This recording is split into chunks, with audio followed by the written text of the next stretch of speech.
So we're going to do a women's traditional song, and the women's traditional dance is said to be a healing dance itself, and it reminds us of the old... Let me repeat this, let me rephrase this. It reminds us of our elder community members, eh? Sometimes we're not, as we age, as we all know, hey, I'm not as nimble as I once was, eh, when I was 17, huh? I can't go out there and grass dance like I used to, eh? Sometimes life takes us on a different journey. We may get injured, or we may experience some kind of trauma, and it causes us to make a step a little closer than what it once was, a little less pep in our step, huh?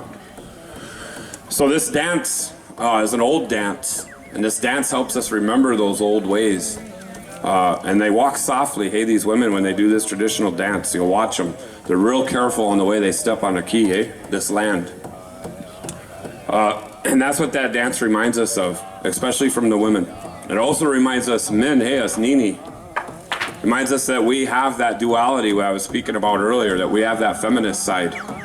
Hey, and that's okay. We're not these macho people that colonization has taught us.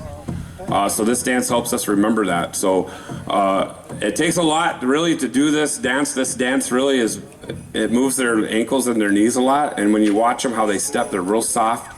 That takes a lot of practice. So even though we say it's the easiest dance, it's really not. But their outfits tell their story. It tells where they're from. It tells their clan. It tells you who they are. And the way that they dance is very particular, and it's very rehearsed, and it's very methodic.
So we have some youth grass dancers with us from the race group, and I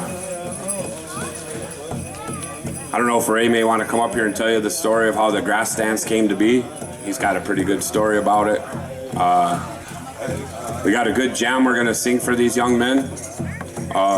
We recently had a community member in our community that was a grass dancer that walked on this past year, and we've been singing this song in remembrance of him all year. So that's the song we're going to sing, but I'm going to have Ray give you guys the story about the grass dance, and then we'll do that grass dance, and we'll do an intertribal after that.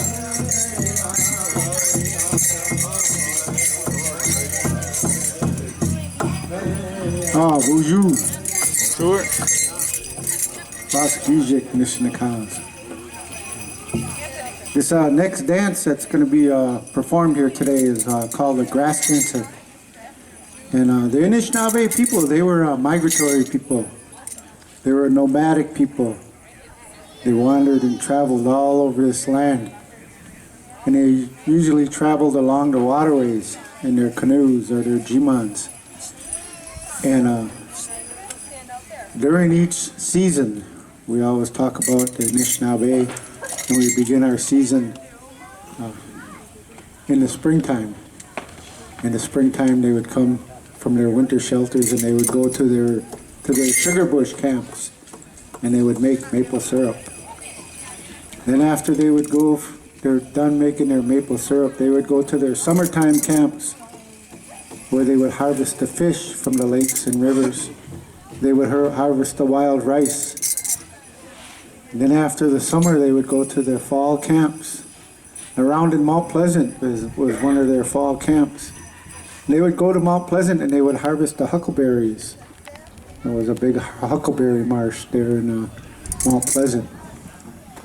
Then after that, they would move to their wintertime shelters, kind of around in the Saginaw Valley, and they would make their small little wigwams where only one or two families would live in them during the wintertime.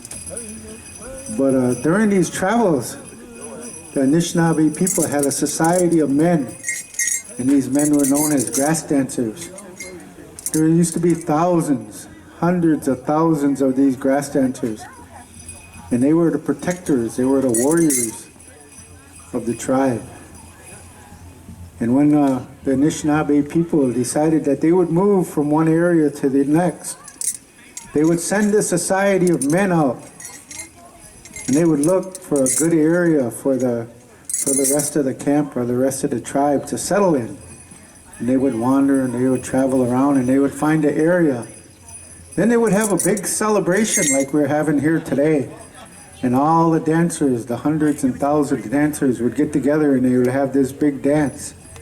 And they would knock down and they would sway and they would stomp the grass to the ground and ready the area for the men and women and children, the elderly that were coming to that camp. And they would prepare it for them. They were the fierce warriors. So the regalia that you see these young boys they have on today, they're long ribbons. That represents the prairie grass or the grass swaying.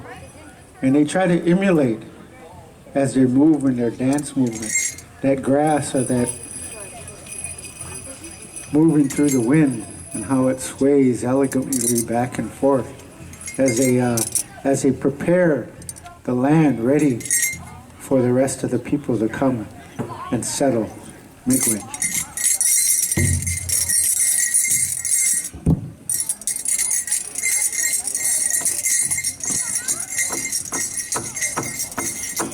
Hey,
So we're gonna do an intertribal now.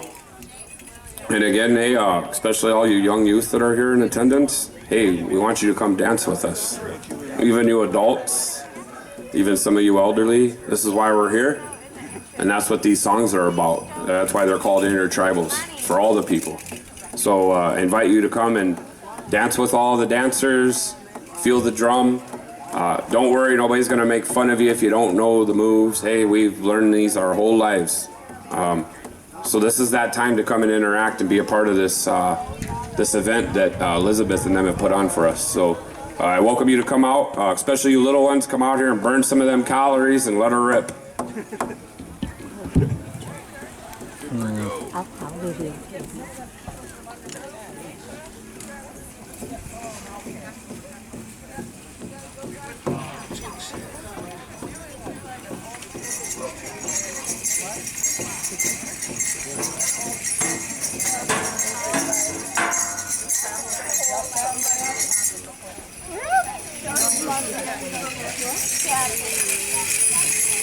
And bro, stuff. We're doing a kilo.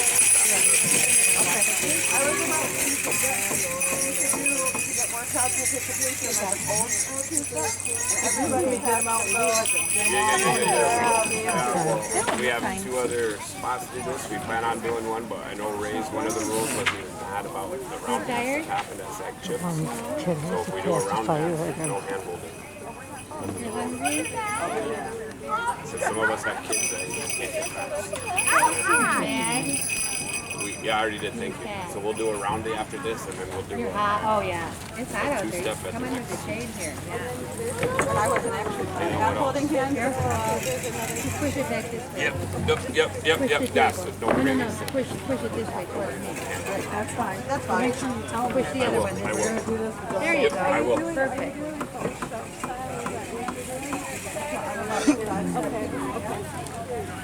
I don't find stuff on my. No, we already had that plan. We're just trying to. I knew you were trying to pull more crowd participation. No, we'll get one in. We plan on it.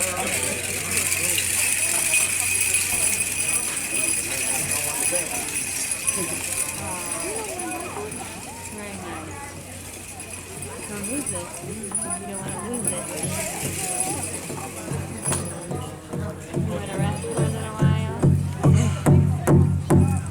Here they go. Make your totem. Take your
Oh,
Ah, miigwech. That was a lot of people. Thank you. I'm sure the dancers appreciated that as well. So we're going to do a jingle dance, and then we're going to follow that with a thing that we call a round dance. And a round dance is a social dance that we do. We're only going to have one rule for this round dance today. Usually we join hands. But we all know about this pandemic that we just came out of, eh? And one of the requests from one of the elders was that we not hold hands when we do this round dance. So I'll reiterate that when we get ready to do that round dance. Basically, you're just going to dance next to somebody, and the dancers are going to show everybody. It's real simple. It's just a big community dance. We do them at different things. But we're going to do this jingle dance special first. And it's that medicine dance, and I'm hoping I can get Ambrosia or somebody to come and speak about maybe their regalia or the jingle dance. Or Ray.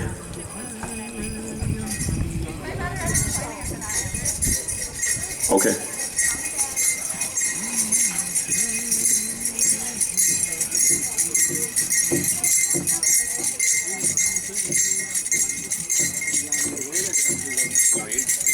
Nah, bonjour. Wasagijik Nadishnakaz. So this next dance that we're going to demonstrate here, this is a medicine dance. This was given to the people, the original people of this land, by the Creator. And there's many different stories about how this dance and how this dress was presented to the Anishinaabe people. So let me tell you this story here that a long time ago. Yeah, you know when you're listening to an Anishinaabe story, when they're talking about the past, they always start about a long time ago. A long time ago. Yeah. Well, a long time ago, in this village, the village people, they were all not the ones that was, the ones that these other, the YMCA guys. They're not them village people. The village people that were in this village, they were all getting sick and they were dying. And everybody around was trying to help them, trying to cure them, trying to find a cure for this illness. But nobody had a cure for this illness. And all of the Anishinaabe people were dying of this illness. Sound familiar? Yeah. Well, anyway, they were all dying, and nobody knew the cure. Nobody knew how to help these people. So finally, one day, this man, his daughter, she became sick with this illness, and then she began to die from this illness. Sound familiar? Yeah. And he didn't know what to do. He tried to find a cure for this illness, to help his community members and to help his daughter with this illness. And he called upon his Creator to help him, show him the direction, show him the medicine he could get to help his daughter and his community members from this illness. Sound familiar? So the man, he didn't know what to do, so he went out in the woods, and he was walking in the woods, and he started to cry. And he was crying so violently, as he was walking through the woods. He looked up to his Creator and petitioned his Creator, "Please help me, Creator, please help me. My people, my daughter, my family, they're dying from this illness. And there is no cure. How can you help me? Can you please help me?" Sound familiar? Yeah. Then all of a sudden the man, he started running. He didn't get no answer, and he's running through the woods. And as he's running through the woods, he tripped, and he fell down to the ground. And he's down on the ground, and he's weeping. And he's asking his Creator, petitioning his Creator, "Help me, help my family, help my community." And he gets up and he starts dusting himself off. And he looks up into the sky, And once again, he petitions his creator to help him. And as he's looking up in the sky, he sees this little black dot way, way up in the sky. And as he continues to look at it, this black dot in the sky is getting bigger, and it's getting bigger, and it's getting closer, and it's getting closer. And as this dot is getting closer, he knows there's a sound coming from this dot. And it sounds like icicles slamming together, hitting together, jingling together as it gets closer and closer and closer to him. And then finally it got so close he could recognize what it was. And it was this dress that you see this young lady wearing out here on the dance floor. The sound, the creator told the man, he said, take this dress, take this back to your family. Have the women wear this dress. And the sound of these cones, the sounds of these icicles, they will shake off all of the illnesses that affect the Anishinaabe. They will take them away from them. So this is a spiritual dress that was given to the Anishinaabe to be used in healing. So as the Creator told the man, as you receive the healing from the Creator as your dress, you raise your palms up towards the sky, and the Creator, He'll bless you. He'll look down upon you, and He'll heal whatever is bothering you. Whatever you ask Him, the Creator will look down upon you because He loves you. He cares for you so much. You know, the Creator, the Anishinaabe Creator, isn't a punishing Creator. He loves you and He cares about you. He put all of these wonderful things here on Mother Earth for you to use. He put these pears. I listened to the story about these pears, this beautiful story about these pears that were brought here, sort of an invasive species that were brought here to this Turtle Island to help the people survive on their journey. That's what the Creator is giving us because He loves us so much. He's given us this dress, the way to heal.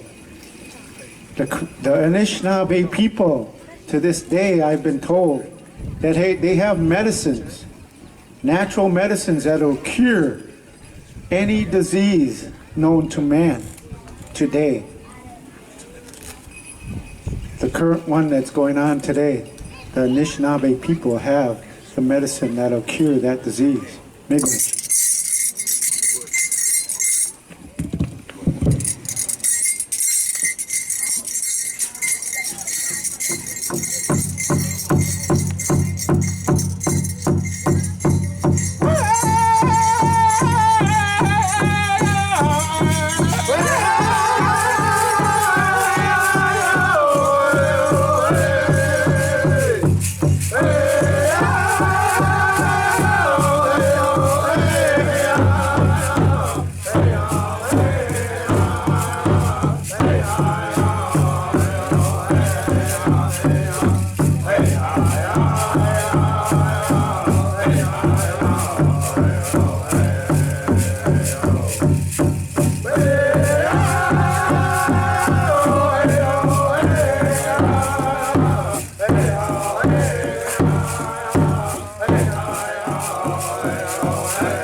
Miigwech, Ray, for that story and that teaching about that dress too, huh?